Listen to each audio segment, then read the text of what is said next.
Bismillah, alhamdulillah, wassalatu wassalamu rasulillah. Firstly, assalamu alaikum. Thank you for joining us on a very interesting topic. So, the Forbidden Prophecies. This is a book that we've recently published, and this is a very powerful, we believe, argument for the prophethood. The proof of prophethood, of the claims that are made in the Quran and the Sunnah. We believe that the prophecies are very, very powerful. Now, before I get down to that, I want to speak about something, right? So, in the Western world, in the secular world, in the world where you believe in material and matter and everything is physical, psychics are actually doing really well. They're actually doing really well.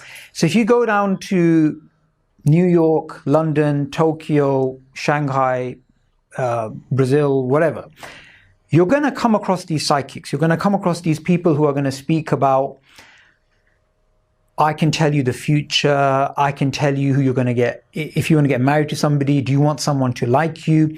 So there's this fascination with the unseen. There's this fascination with the unseen.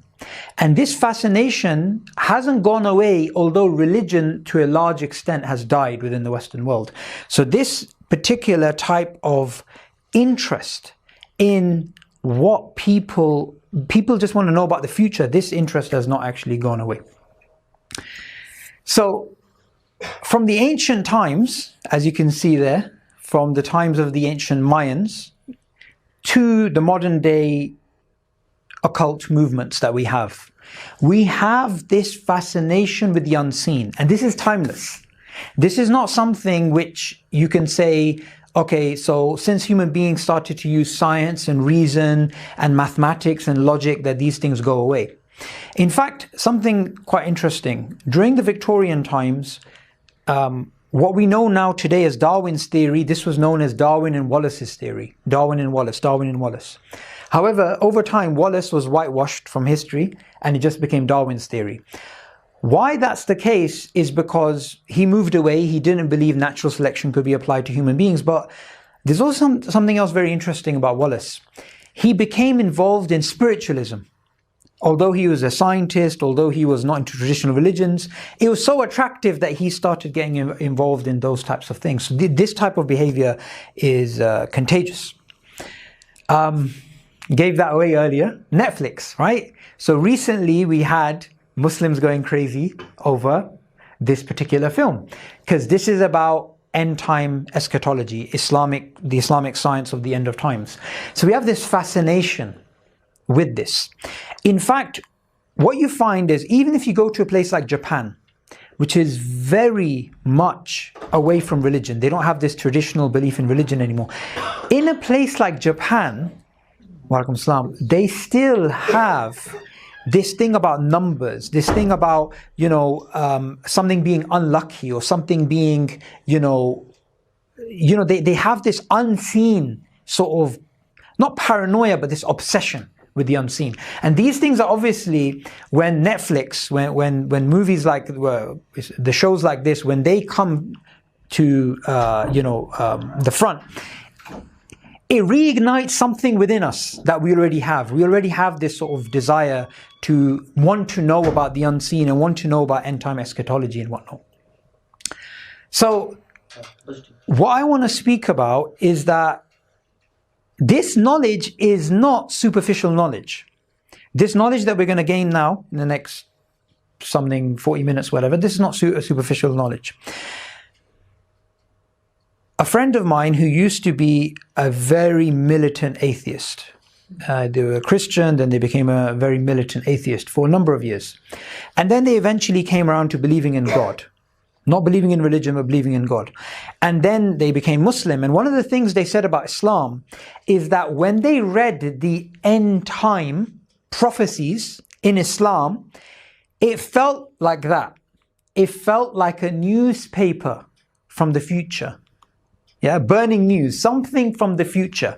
And that was, I think, a really powerful description that, look, inshallah, in this short period of time, everything that we're going to learn, this will go to show conclusively, for anybody that's sincere, that this man, the Prophet, peace be upon him, this man is a true messenger of Allah. Before we do that, we need to set a criteria about how do we recognize a person who claims to have knowledge of the unseen from somebody that we do believe in as Muslims, that is the Prophet, peace be upon him. How do we how do we distinguish the Prophet from all of those other figures?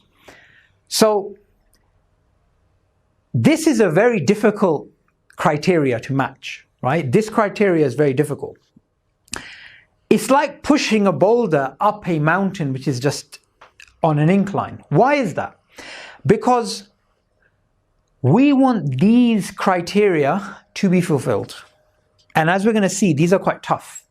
Now, in the book which I mentioned at the beginning, The Forbidden Prophecies, it goes through this in a lot more detail. We're going to do a sort of quick roller coaster tour of this. But just look at these concepts. First, it has to be risky, right? So if I say to you guys, next year, you're going to get ill. It's not really risky, is it? Next year, you may or may not get married. What's wrong with that? Not only is that not risky, that's actually unfalsifiable. You can't actually test that. If I say this person may or may not get married, doesn't really make any sense. It has to be accurate. It has to be something concrete. So it can't be, and you get this when you read horoscopes. Of course, we don't read horoscopes as Muslims, but next year, your financial situation will be such that you will be pleased, but not exactly pleased, but you may also have issues. Those sort of things are unfalsifiable. They're too vague. It also needs to be numerous. So if you happen to make, and as we're going to see later on, one of the claimants, he made lots of prophecies. If you make lots of endless prophecies, and one of them turns out to be true, that's not really evidence, because you could have been right by sheer coincidence. So it needs to be numerous, it needs to be accurate, it needs to be consistently shown to be true. It also needs to be in chronological order. So if I say, what's going to happen is event A, then event B. But if event B happens before A, then that's not really the prophecy being fulfilled. It needs to be in a chronological order. It needs to be preserved. So for example, here we have a man who made a prophecy and it came true. When did it come true? 100 years ago. When did the man live? 200 years ago. So we need to have that prophecy written at least 200 years ago, or else it could have been re-engineered. And lastly, this is very important, we need to look at the agenda, the character and the integrity of the person making the claim. Okay, anyone heard of Taoism? Anyone heard of Taoism? Not really. However, Taoists, they had their scripture going back roughly to the 5th century. They were a very evangelical religion. They had this book called the Divine Incantations. And they believed they were going to be aided by celestial ghost troops, which for the people that are going to uphold Taoistic teachings. Their du'at, you can call them, their evangelicals, they were supposed to convert the unenlightened. They were going to get protection, they were going to get supernatural protection for their priests and their temples. Here's the interesting point. The rejectors of Taoism, they were going to die of horrible diseases. This is one of their claims. And that Taoism was going to prevail. Taoism as a religion was going to prevail. So remember, this is the scripture from the 5th century. Now, let's look at what basically happened, right? So you had the Tang dynasty, in which the Taoist religion got state support, which you do get. You do get state supporting religions. In the Song dynasty, interesting name, you got state support. However, in the Yuan dynasty, hopefully I'm saying that right, you started to have some setbacks of Taoism. Their books were burnt and stuff. Then during the Qing dynasty, there was widespread rejection of Taoism, and there's rise of Confucianism. And later on in the early 20th century, you had the rise of Christianity in China. Christianity is going to be one of the largest populations of Christians in the world is going to be China in the next couple of decades, right? And then during, of course, the People's Republic of China, and later on the China that we have today, the official religion is what? Secularism. State atheism. State atheism. So Taoism clearly hasn't prevailed. Those ghost troops didn't come and strike down Mao and all the rest of the heathens and the infidels with diseases. Okay, now let's go to Vedic astrologers, Hindu astrologers. Now, sometimes, and we're here in Pakistan, whenever we think of Hindus, we think, oh, those people, they go to their astrologers. However, what's interesting about Hindu astrologers is not only Hindus who go there. Muslims also go to Hindu astrologers. Christians also go to Hindu astrologers. In fact, where I used to live in London, northwest London, Harlesden, our area was mostly an Afro-Caribbean type area. And some Portuguese, some Polish and others. In that area, of course, it's quite expensive to open up a shop. Recently, not too long ago, there was a Hindu astrologer who opened up his place, and then other people, non-Hindus, were basically going to him. So this is very, very popular stuff. Okay. Here's some interesting facts. Vedic astrology is officially recognized by the Indian government as a science, right? The University Grants Commission, I'm not sure if there's an equivalent in Pakistan, whatever name that is, they actually said this: there is an urgent need to rejuvenate the science of Vedic astrology in India, to allow this scientific knowledge to reach the society at large and provide opportunities to get this important science even exported to the world. Right? So they clearly state-sanctioned astrology, right? And again, people's fascination, and people spend a lot of money on astrology, right? So they have this absolute fascination with them. Now, what happened was some people in India weren't happy with this. So what they did is the University Grants Commission was supporting Vedic astrology, and some people, obviously, they said this is not science. So they went to the High Court to try and block the University Grants Commission. And what they said in return is, the Mumbai High Commission said this, that basically they do not cover astrology and related sciences. Astrology is a trusted science that has been practiced for over 4,000 years. This is not a random statement. This is actually the Mumbai High Court.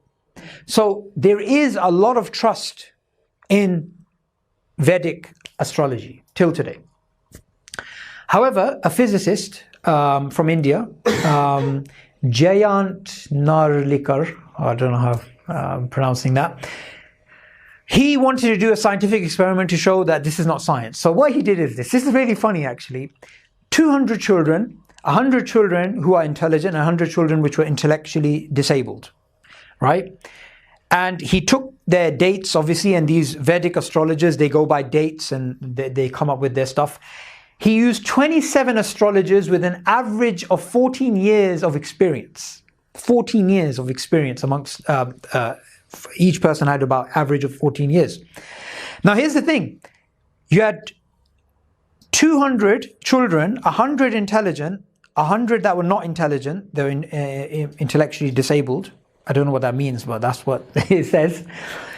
And by pure throwing the dice, you would get a result of 50%. They could be right 50% of the time. However, the success rate was 43%. They failed by someone who would have just done pure guesswork. So this type of Vedic astrology is something which, if you try and scrutinize it, you find out that it's basically nonsense. However, I'm going to mention some things about, our belief as Muslims and jinns that come and, they can mix 100 lies with the truth and whatnot. That is important, because there is a case can be made that there is a reason why people could keep going back to astrologers from an Islamic perspective. Okay, Nostradamus. How many people heard of Nostradamus here? Okay. Nostradamus was like a factory of prophecies. He made prophecies continuously, and he made prophecies for the next 10 centuries. That's how confident he was. For the next 10 centuries. All the way to the year 3797. Quite precise, yeah? Prophecies all the way until then. What's interesting is Nostradamus was loved and was somebody that was really looked up to. So people started doing tafsir of his actual prophecies. And his prophecies were so popular that since 1775, remember he's from the 16th century, right? Since 1775, at least one book on Nostradamus has been published every 20 years, right? So somebody's come up and said, this is my understanding, my tafsir of Nostradamus, right? This is my take on what he's saying.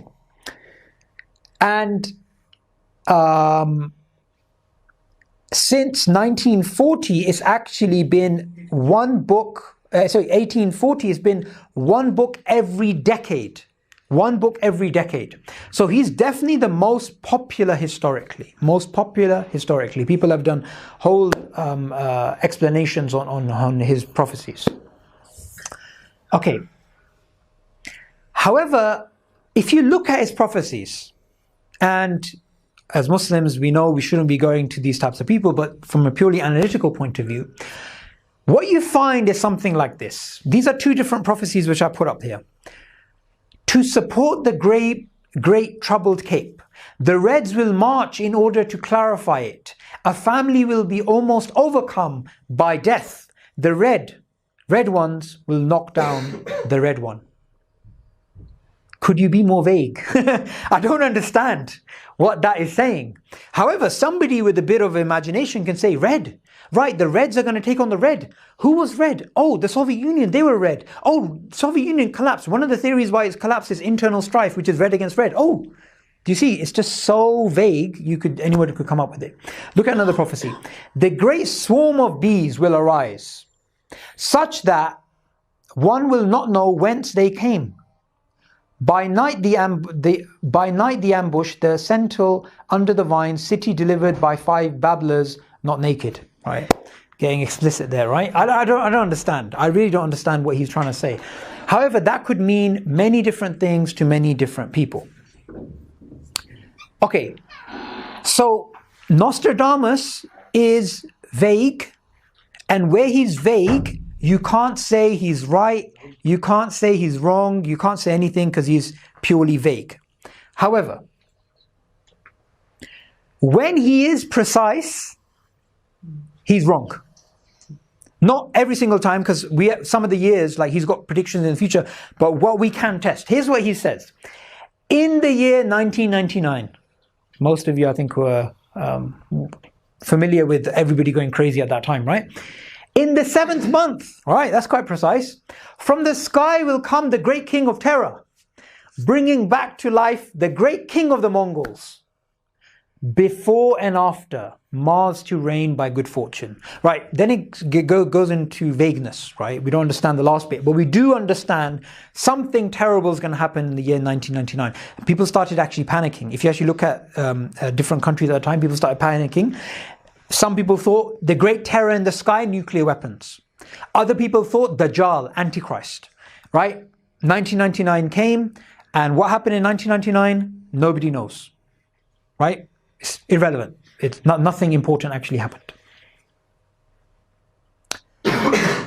Mother Shipton, very interesting character. Mother Shipton, let's look at one of the predictions. Cardinal Wolsey will see the town of York from a distance, but never actually set foot in it.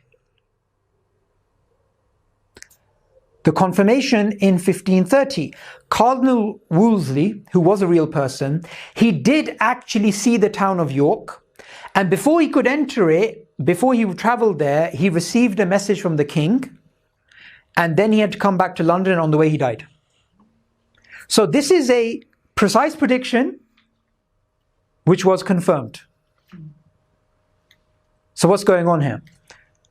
Well, the issue was, this is a historical prediction which was confirmed historically. But the problem was this.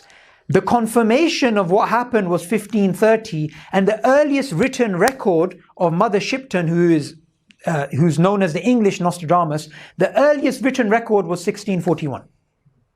So the prediction was, that's the earliest record we have is later. So it's not really a prediction because it's reverse engineered at best. Joseph Smith, anyone heard of Joseph Smith? Joseph Smith, okay, Joseph Smith. Let's look at this prediction. And by the way, I've chosen these predictions to show the earlier criteria and how certain things are failing, right? Look at what he says. And remember, he's saying this he had a very short life, and he's saying this between 1805 and 1844. That's when he was born and died, right? Verily thus saith the Lord, concerning the wars that will shortly come to pass, beginning at the rebellion of South Carolina, which will eventually terminate in the death and misery of many souls. And the time will come that war will be pronounced upon all nations, beginning at this place, for behold, the southern states shall be divided against the northern states. Let me just tell you guys how important this is. He's writing this before the American Civil War. The American Civil War happened after his prediction. You can prove his prediction came before the American Civil War. Go back to the previous slide, please. Yes, this one. Look what he says.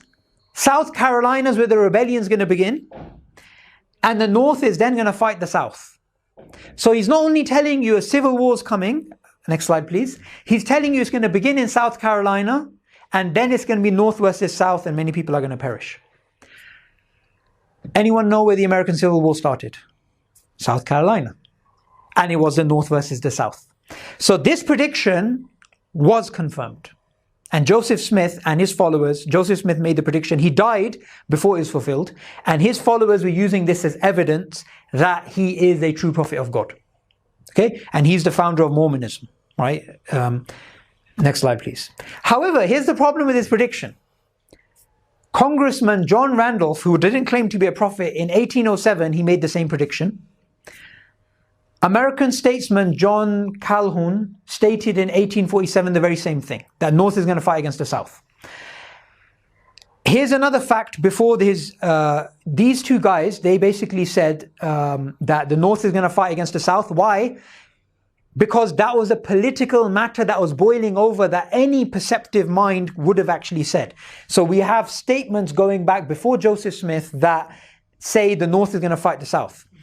When Joseph Smith made the prediction, before he made it, in 1832, South Carolina, where he said the rebellion is going to start, openly declared their support for rebelling against the federal regulation that went against their interests. It was entirely predictable. Hence, you had people before Joseph Smith actually saying it. And Joseph Smith, let's look at his prediction. Although his prediction was very predictable, he overstepped himself. He overreached himself. Why? Because Mormons at that time, they would have said, look, the North is fighting the South, and it started in South Carolina. Therefore, Joseph Smith's a true prophet. But let's look at his entire prophecy. He not only said the North is going to fight the South and it's going to start in South Carolina, he said other nations are going to get involved, including Great Britain, until there is an entire nation against nation, all-out war, a world war. That never happened at all. So he was right in terms of what was predictable, and he was wrong in terms of what was unpredictable. And that actually never took place. Next slide, please. Okay, this scary looking person, right? I actually I knew about him from before, but I was researching him this morning and I was actually disgusted. He's one of the worst figures I have studied in my life, right? And you can tell by that picture, he's not exactly pleasant. Aleister Crowley, 20th century, we're now in the 20th century. He was dubbed the wickedest man in the world by the British media. Why? Because of his very liberal ideas on sex and drugs. In fact, his liberal ideas today, even today in our liberal society, they would be frowned upon, right? He had blasphemous writings against traditional religions. He used to ridicule them. He went to Egypt and he claimed there was a supernatural entity called Awis, which gave him a book of law, right? And then he founded a religion called Thelema, which is very popular amongst the occult movement till today. And his moral rule was this: do what thou wilt shall be the whole of the law. Do what thou wilt shall be the whole of the law. Basically, Nike, just do it. Yeah, just do what you want. He had really crazy beliefs about sexual magic, occult, and all this type of stuff. He's actually named as one of the most, I think 70 something in terms of the most popular British people, something like this, right? So he's a very influential figure. Walaikum salam. So Aleister Crowley, what's very important about him is this. He made a lot of predictions, and he made obviously predictions that we can show today are completely false. That these predictions don't make any sense at all. However, something happened which made his followers super excited, right? And they were speaking about this. He makes this prophecy, and remember, he was at the beginning of the 20th century, and he bought this house in Scotland, and he made this prophecy. But your holy place shall be untouched through the centuries.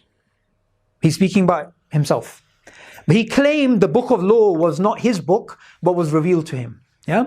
But your holy place shall be untouched throughout the centuries.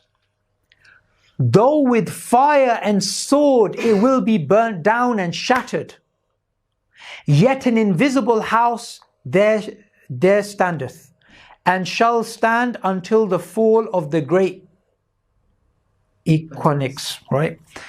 So basically he's making a prediction here that my holy place, which according to him, and we have records of this, he says his holy place is Boleskine House in the Scottish Highlands, right, near the Loch Ness, right?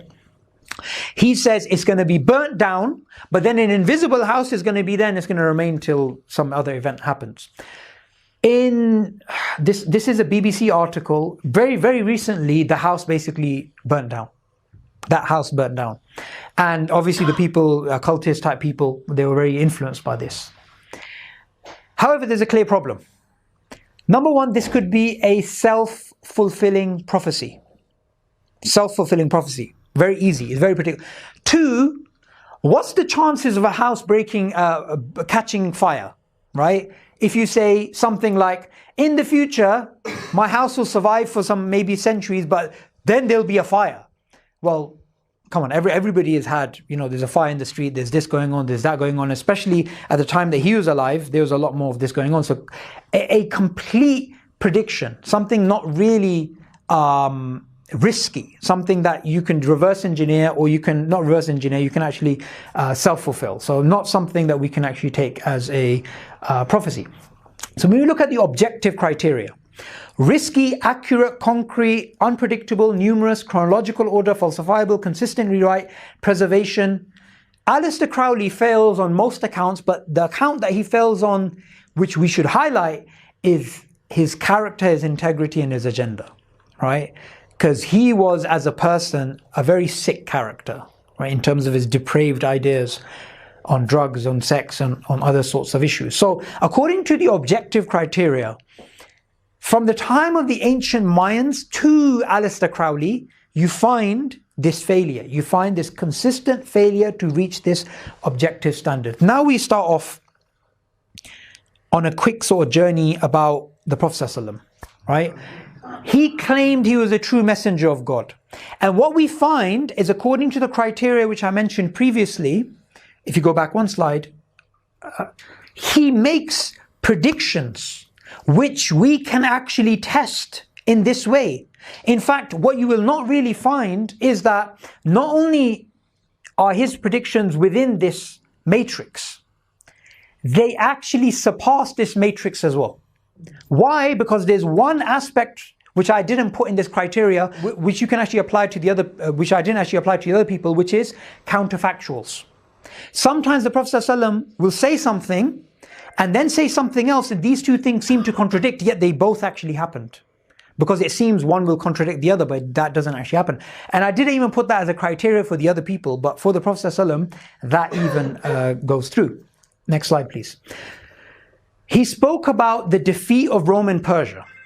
what we have is we have a narration from him. During the Battle of Khandaq, there was a massive rock and the Sahaba couldn't break the rock. So they called the Prophet ﷺ, who was physically very strong, and he came and he struck the rock. And what did he tell the Sahaba? He said, you're going to conquer Syria, you're going to conquer Persia, you are going to conquer Yemen. He made it very explicitly clear. And this is at the time when the Muslims were just in Medina and they're surrounded by 10,000 of their army. And there was no other Muslims in Arabia. He didn't tell them you're going to win against these 10,000. He said you're going to win against Rome and Persia, which is incredible when you think about it. Because the Munafiqs, they were saying what? They weren't even calling Medina, Medina. They were calling Yathrib. They were having bad thoughts about Allah. They were the ones who were actually saying, this man talks about victory when we cannot go to the toilet without arrows being shot at us. So clearly, if you look at it from a historical point of view, we're not even at this stage where you have Rome and you have Persia and you have the time of the Caliphate where you have a strong central state. No, all of Islam was in one city and the Prophet ﷺ said this. Yet this is exactly what happened. The Muslims, after he died, they conquered Rome, they conquered Persia, they conquered the areas of Syria and Yemen, which were under Roman control, and they conquered Persia. So they beat them all. Now, what's interesting is what a historian, Barnbury Rogerson, says about this astonishing event. And there's other people who've spoken about this event as well. But he just says these words which I just love, right? He says, these two were superpowers, Russia and the United States. They were superpowers. And he said the equivalent today and the equivalent at that time, if you want to think about it, is imagine today, Eskimos rise up and they take on Russia and they take on USA. That's how significant the Sahaba and their victories against Rome and Persia was. It was completely unpredictable. And there's actually a lot of historical evidence for of historians speaking about this very difficult event to explain in terms of material resources, right? Another time a man came up to the Prophet ﷺ and said, tell me about the hour. The Prophet said, the one asked knows no more of it than the one asking. Then the man said, tell me about its signs. And the Prophet said, that you see the barefooted, unclothed herdsmen competing in the construction of tall buildings. Right? Very explicitly clear, falsifiable, concrete, accurate, risky. Risky. Why is it risky? Because who had a tradition of building tall buildings? The Hagia Sophia, which is in Istanbul, this was built before this prophecy. And this is an extravagant tall building. The Romans had tall buildings, the Persians had tall buildings, the Indians had tall buildings, the Chinese had tall buildings. The Mayans had tall buildings. The Prophet ﷺ could have said, they're going to compete with each other with tall buildings. However, he didn't say them. He actually pointed towards a certain type of Arab, the Bedouin Arabs. Now, from the history of the Arabs, there have been two types of Arabs. They are city Arabs and they are Bedouin Arabs. What type of Arab was the Prophet ﷺ? No, he was a city Arab. The Bedouin Arabs were the people of the desert. They were the people of the desert. They had goats and milk and they had these things. They didn't have the sophisticated language and not language, but the sophistication of the city life. However, I just want you to understand something. The Muslims came and they set up the first state, right? As we call them, the rightly guided Khalifas. And then you had the Umayyads, then you had the Abbasids, then you had the Ottomans, and obviously in this part of the world you had the Mughals. You had massive Islamic civilizations. Massive Islamic civilizations. The Bedouin Arabs were doing the exact same thing during these great times of scientific achievement and economic and political achievement that they were doing before the Prophet ﷺ. They were milking camels, drinking camel's milk, and just herding sheep and camels. The Arabs at the golden age, when they were looking into the deep mysteries of the universe, these people were still using the feces of camel as fuel, right? That's what these people were doing. Next slide, please. This is actually a photo from the early 20th century of these Bedouin Arabs. Early 20th century, right? Now, the prophecy is so clear that hundreds of years ago, Imam Nawawi says this, and remember, he's from the 13th century, right? He said, the people of the desert and their like are the people of need and poverty. Everybody knows that. A time will come in the world when the world will be laid open for them until they compete with each other in the construction of tall buildings, and Allah knows best. Imam Qurtubi, again in the 13th century, 700 years ago, 800 years ago, he says this: what is meant here is the prediction of a reversal in society whereby the people of the desert will take over the construction of affairs and rule every region by force. They will become extremely rich. They will become extremely rich, and their primary concern will be to erect tall buildings and take pride in them. So the Prophet ﷺ is talking about a group of people who didn't even have houses. Remember, the Bedouin did not even have houses, right? And he's saying they are going to compete with each other with tall buildings. Now, what's interesting about this prophecy as well is the Prophet ﷺ, actually go back 2 slides, please. The Prophet ﷺ, and in the Quran, it's not good to have extravagant tall buildings.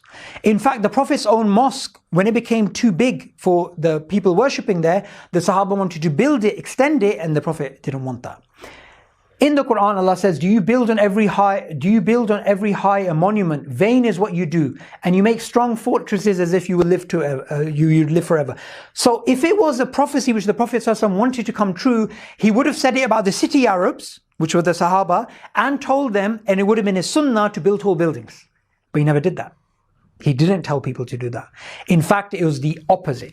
Go back 2 slides. Okay, this is Sir Wilfrid Thijsberger. I don't know how to pronounce his name. Sounds German. As recently as the 1940s, and he just passed away just 2003. That's why you see this picture, which is colored. He's writing about these people in the early 20th century. And he basically says this: as I listened through once again how precarious was the existence of the Bedou, their way of life naturally made them fatalists. So much was beyond their control. It was impossible for them to provide for a morrow when everything depended on a chance fall of rain, or when raiders, sickness, or any one of 100 chance events happened to make them destitute or end their lives. They did what they did, and no people were more self-reliant. But if things went wrong, they accepted it as their fate without bitterness and with dignity as the will of God. Now if you look up his works, he describes them, and they are exactly like the Prophet ﷺ described them during his lifetime, right? However, today the tallest buildings in the world, in terms of percentage-wise where they're built, is in the Middle East, is in the areas of the Bedouin Arabs. The tallest building in the world is where? Dubai. And what's it called? Burj Khalifa. Burj Khalifa. When Burj Khalifa was being built or completed or whatever, I think even before it was actually completed, the Kingdom Tower, a random family, a rival family in Saudi Arabia, they said, we want to build a taller building, which is going to be 1,000 meters. And this vain competing with each other is something that you find amongst them. What's interesting is that they discovered the black oil, the gold, which was something that made them go from overnight from camels to Cadillacs. Instantly. Now, who was ruling this area before the Bedouins that we have today? Who was ruling this area? Which one? Which area? The Middle East. Turks. When did the Turkish Empire, the Ottomans, collapse? And how long were they running for? The Ottomans. 600 years. Oil was discovered which made them super rich after the collapse of the Ottomans. If that oil was discovered when the Ottoman Empire was still there, do you think the Bedouin Arabs would have been building these tall buildings? Because they wouldn't have had the money. In fact, what we know from the Ottoman history is that they were great administrators and they wouldn't have built vain buildings like this. They actually, they had a complete different paradigm. Yeah, these people overnight, they went from being extremely poor to extremely rich, which is why you find them spending a huge amount of money, and for them money doesn't mean anything. You literally have people alive today who are billionaires whose ancestors, just going back 2 or 3 generations, had nothing but camels and milk and goat and dates. Right? And what you find is so many prophecies, so many beautiful prophecies where the Prophet ﷺ is telling us things direct, clear, falsifiable, accurate, to the T. Now, I can go on and on about prophecies, right? And, there's a lot better lectures than what you're going to find right now on this particular topic. Just wanted to mention one last one before we carry on. The Prophet ﷺ said, ahead of the hour, people will only greet those whom they know. Trade will become so widespread that a woman will help her husband in his trade. Ties of kingship will be severed. Can anyone help me read that? Ties of kingship will be severed. People will bear false witness and conceal true testimony, and the pen will prevail. Here the Prophet ﷺ talking about trade, severing of ties, the increase of literacy, right, with the pen prevailing. We could do a whole dars, a whole clear explanation of this hadith and just how it fits with the world today. But what I want to say next may sound a bit controversial to you. All of this is not enough. If I give you 50 prophecies which were confirmed, that's not enough. How many prophecies do we need to meet that criteria? Anyone have a guess? Is 50 enough? 50 prophecies which were confirmed and came true. Is 50 enough? What about 100? 1,000?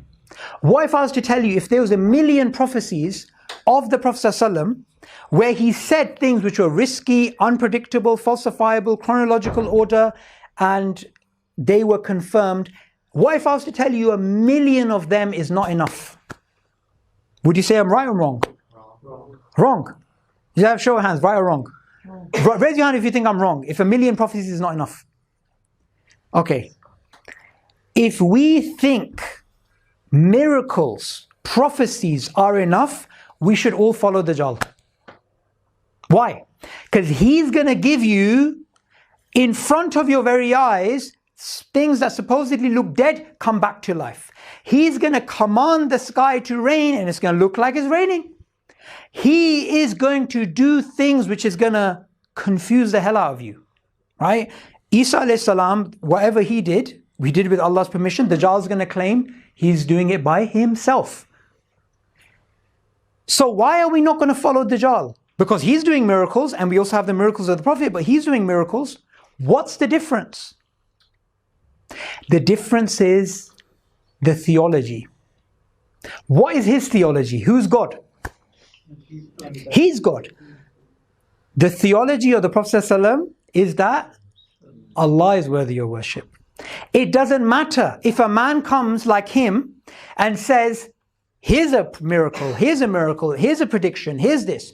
If the fundamental theology is false, we don't care if it's 1,000,000 miracles. So we will believe in the Prophet ﷺ even if he didn't come with any prophecies because of his theology. But if he comes with prophecies, they only add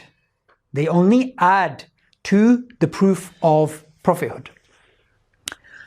What's interesting in the world today is that the new atheist movement, this liberal, atheistic, humanistic movement which is sweeping the Western world, they are priming the world to accept, without them understanding what they're doing, the message of the person on the previous slide. Him. Why? Because what is their message? Firstly, rejection. Rejection of who? Rejection of God and religions. 2, what's their other message? Materialism. What's Dajjal's main thing? Who's going to be attracted to him? People who are affected by materialism. And materialism is fueled by Darwinism, atheism, feminism, liberalism, humanism. These ideas, they're about progress being better. Whenever they talk about why the Western world is supposedly better, when they make the arguments about the Western world, and of course we're not saying East versus West and clash of civilization, anything like that. What we're saying is that their argument is, look at us, look at the technology we have, look at the money we have, right? So fueling materialism, rejecting God, rejecting religions, right? Making the blasphemous, making the sacred unsacred, right? Making it so it is blasphemy in the sense of Aleister Crowley, normalizing swearing at God. Or like, for example, one of the blasphemous things which was out maybe 30 years ago was The Life of Brian, right? In which they were mocking Jesus. They were mocking Isa alayhi salam. This types of normalizing this type of bad insults towards God and His Messenger. Whether it's Islam, Christianity, Judaism, doesn't matter. This is what they do. The third thing is, apart from rejection of God and rejecting the messengers and materialism, the third unholy trinity here is their focus on empiricism. We will only see what we believe. We will only believe something we can see. We want the miracle now. We don't want to believe, oh God, we can't see God. I want to see God.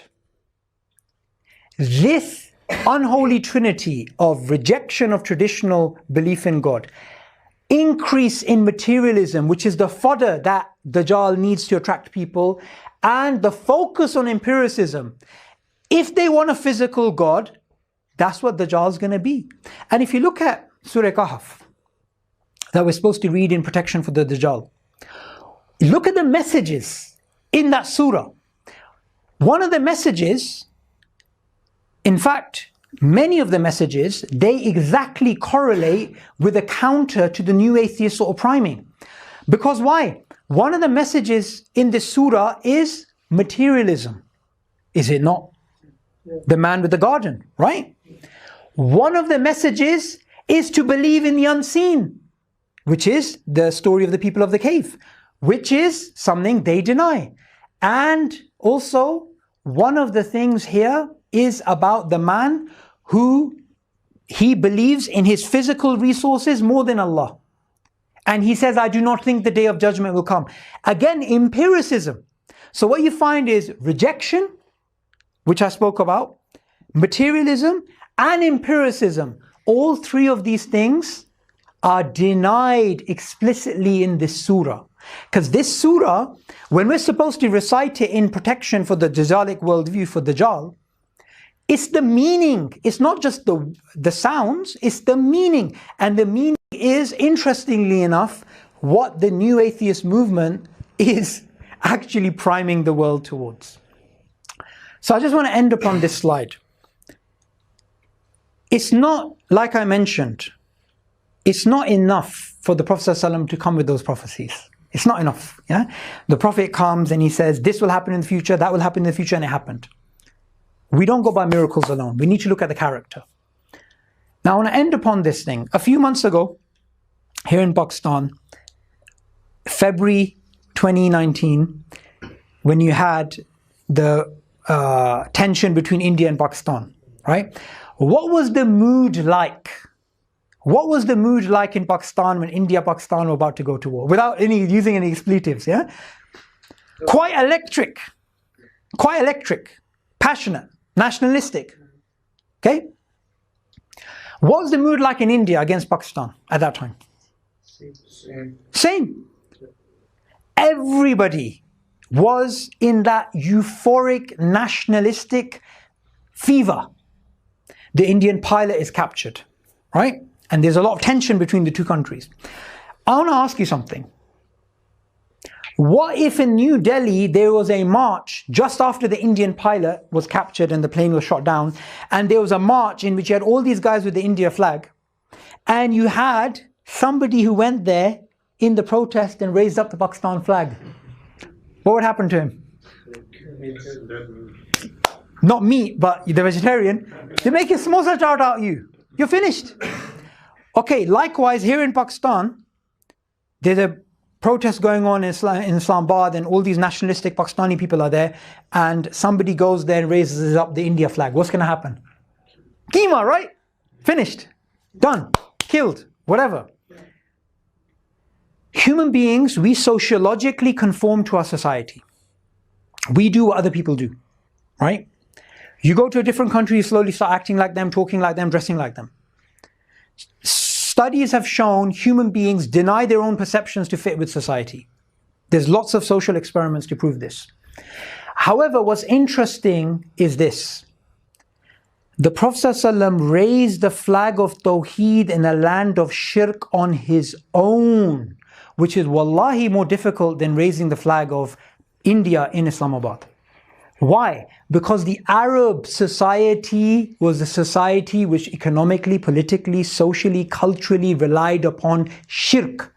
They loved their ancestors and they loved their idols. And they came up to the Prophet and they said, we'll give you money, women, wealth, power, whatever you want to give up your message. What did he say? Okay, I'll give it up. What did he say? He refused. He refused and he maintained La ilaha illallah. Now, anybody who studies criminology, when a crime happens, the first thing people look for is not the murder weapon or witnesses. The first thing people look for is who would have wanted this, the motive. The motive is the key indicator. What's the motive of a man who is being given everything and he says, no, I will not take it. I will not take this. To a man which everything materialistically you can imagine, he is refusing it. And that man for us is a true messenger of Allah based upon his character, because he cannot be a liar. He hasn't got the psychology of that. He cannot be insane because of the product of the Quran and the Sunnah, which clearly cannot be the product of an insane mind. So he has to be speaking the truth. And for us, it is enough knowledge of his character is proof of his prophethood. The prophecies which I spoke about, which are wonderful and great, that's, if you like, an additional argument. And what I'd like to end upon is this. Who in this ummah had the greatest iman? Who had the greatest iman amongst the Sahaba? Abu Bakr as-Siddiq. Why was Abu Bakr as-Siddiq, why was he called that name? What was special about him? He from the Israel Miraj. Yes. Anything the Prophet ﷺ came up with, he would accept totally. So when somebody came up to him and said, this is what your Prophet is claiming, that he went up to heaven and he came back and he went to Jerusalem in the same night, what did he say in return? If he said it, it's true. And his name we remember today as Abu Bakr as-Siddiq. Did he know about these prophecies? These were later. So his iman was not based upon that, and our iman neither needs to be based upon this. It's just a side argument. For us, it is enough of his life, his tawheed, his message, which is a message which resonates with the fitrah, which is enough to prove he is the messenger of God. And that's why we will follow the Prophet and not follow Dajjal. Everything good I've said is from Allah, every mistake is from myself. Jazakallah khair for listening.